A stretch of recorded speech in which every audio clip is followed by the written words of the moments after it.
Oggetti socievoli. Oggetti Socievoli presenta. A Conversation With is hosted by Prisca Arosio. My name is Corina Del Bianco. I'm an architect, mainly researcher, and adjunct professor of urban design at the Polytechnic of Milan. My research and professional interests regard the documentation and analysis of the cultural identity of places, with a specific focus on the culture of living in self-built urban environments. I'm also founder and board member of a foundation based in Florence, the Fondazione Romualdo Del Bianco, a private foundation that is creating dialogues among cultures through heritage and travel. Right now, I'm mainly working as researcher on two specific projects. One is Spontaneous Living Spaces, and the other one is Archipelago.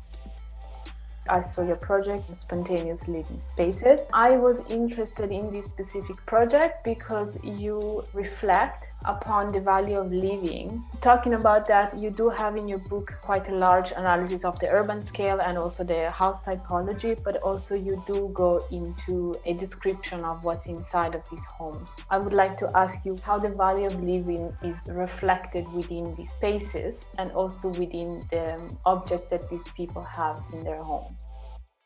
Spontaneous Living Spaces project was born in 2011 while I was doing my master thesis and I was working as an intern at the Stefano Boeri Architetti. During this work experience, I had the chance to work with the municipality of Sao Paulo on a project that Stefano Boeri was developing that was called Sao Paulo Calling. In this project, the different municipalities that were dealing with the issues of informality were putting together their experiences and sharing opinions. So it was a kind of a square in which different municipalities and the management of these issues were meeting. I started looking at informal settlements first as places in which there was something more than problems. So I started this research, and as I went to Sao Paulo, I started selecting the proper neighborhood, the proper favela actually, in which I wanted to detect the prevailing typology. So of course the prevailing typology was cited by morphological analysis and typological analysis that led me to understand how did people live in the neighborhood. And after this case study, I went to Hong Kong. So I was working in Beijing, and then I went to Hong Kong and with the support of the University of Hong Kong and of the Red Cross, I developed the case study of Pok Fu Lam. That is actually a traditional Hong Kong neighborhood, very low density. It's not so traditional nowadays because it's very, very low density. But it was self-built. It's something that reflects the local culture of living. And then finally, during my PhD, I approached to the Mozambican context, the city of Pemba, that is a Mozambican coastal city that was born as a Swahili settlement and then developed during the latest years with a very strong urbanization process. After I concluded my PhD in 2018, I kept working with the municipality and several organizations working on site. My perspective, my point of view is that we cannot really use the term formal or informal or planned or unplanned. The different contexts have very diverse legal status and the frameworks are very, very different. And I chose to use the term spontaneous or the term self-built, because what it really interests to me is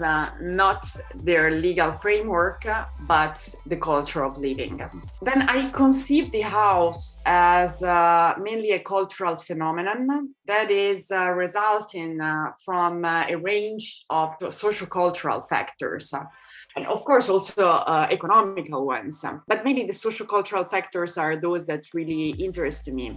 And these factors are adapted to local elements, such as, for example, the climatic conditions, the site, the economical possibilities, the materials, the technologies.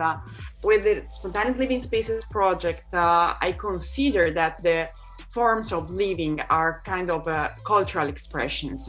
So what happens is that understanding their diversity makes possible to have a deeper knowledge of the context mainly. This allows the professionals to design, to plan, responding to the real local needs of the inhabitants. And on the other side, it's also a way of documenting the local culture and stage of development of the urban environments. So this is the crucial point of this project.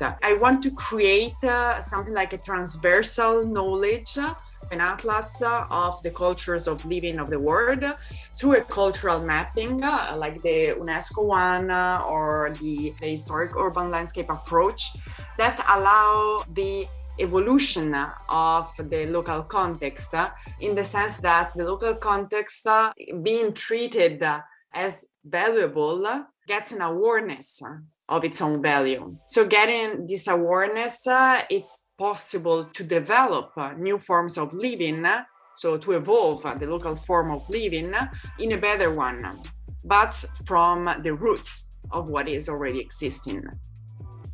What you're saying is we shouldn't follow a standardized method, or we shouldn't follow a standardized way of building houses. From what you find within the context, then you develop something that is actually fitting within the context and respond to the issues. Going back to your experience visiting these houses, what have you learned about the living itself?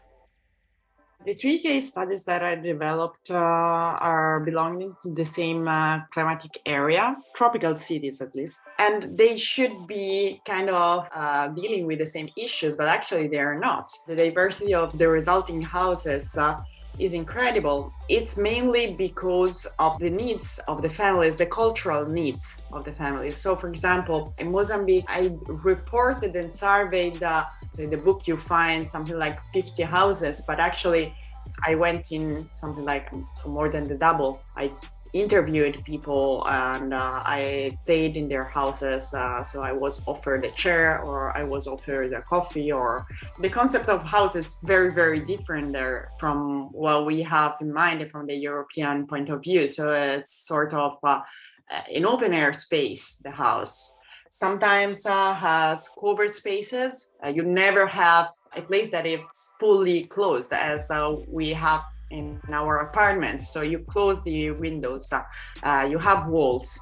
So this doesn't happen there. And this is a very important difference in the concept of the house.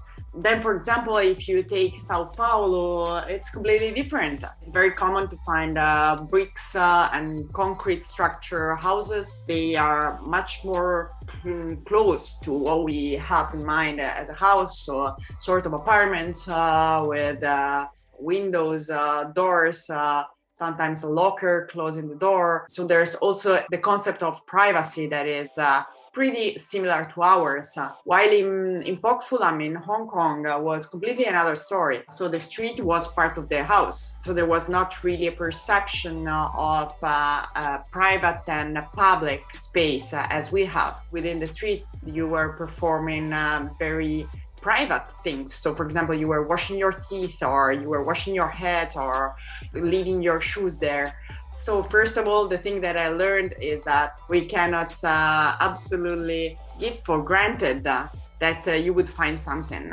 It's something that is completely context specific, will for sure surprise you. For the objects that you were asking, as well, it's very different. I mean, in Sao Paulo, in the houses, you were finding TVs or all the furniture that you might find also in Italy or in the Netherlands.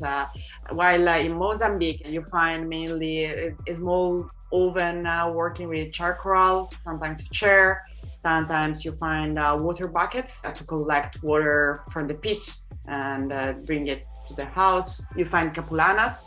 That are these tools usually women use as anything. So baby carrier, curtain, kids playing with balls made by plastic bags. So that's very, let's say, traditional in sub-Saharan African countries.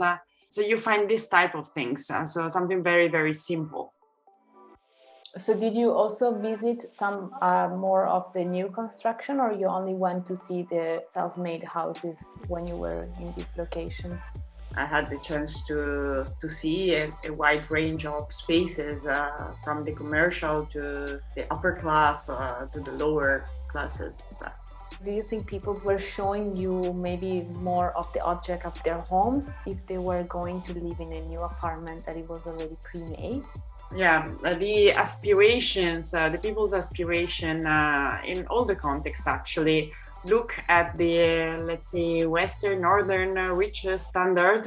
What was curious in Pemba is that people were buying, for example, doors or windows frames, industrial ones, and they were not really using, but putting them in the houses as part of their furniture because it was showing their wealth. So the objects reflect the aspiration of people a lot.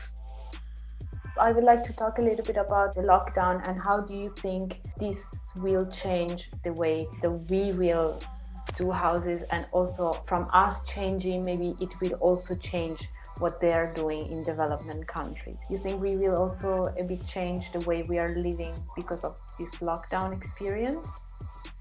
Yeah, I think it already changed pretty a lot. So people were not used to work at home, and they found a way of spending some time at home to work. So we learned different practices and different activities, and we shaped a bit our houses. So those who had enough space to reshape a little bit their apartments or houses in order to add new functions. I think once you do it, it's hard to go back if you have the space, because it's functional. It's a good way of going forward with the going backward, because actually the thing of working inside the house is an historical thing. It's something new for the latest two generations, but I mean, our grandmothers were sewing at home since the 50s.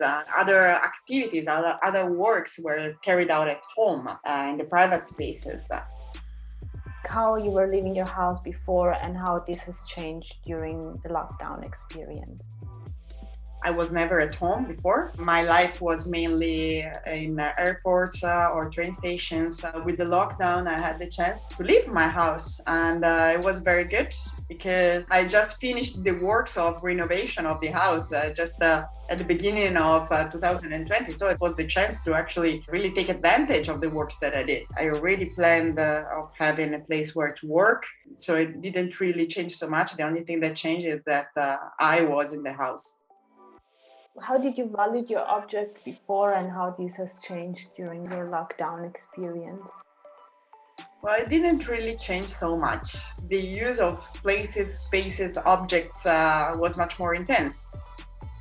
What sociable object means to you? What does it make you think?